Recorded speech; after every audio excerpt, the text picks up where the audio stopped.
हाँ, समझ गया। अब बताओ कि बात क्या है। देखो कुछ तो है जो छुपा रही हो।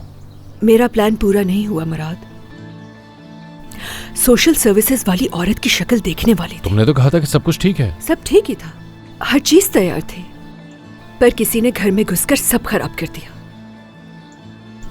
अब मुझे समझ में आ रहा है थोड़ा बहुत। तुम्हारी माँ वो नहीं चाहती। वो नहीं है, वो ऐसा नहीं करेंगी। तो फिर और कौन हो सकता है?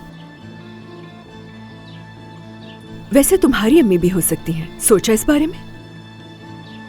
वो अचानक से नवाल की कस्टडी के पीछे पड़ गई हैं। वो नहीं कर सकती। मैं अपनी माँ को जानता हूँ, वो ये सब नहीं कर सकती। उनके लिए ऐसा सोचना भी नामुमकिन है।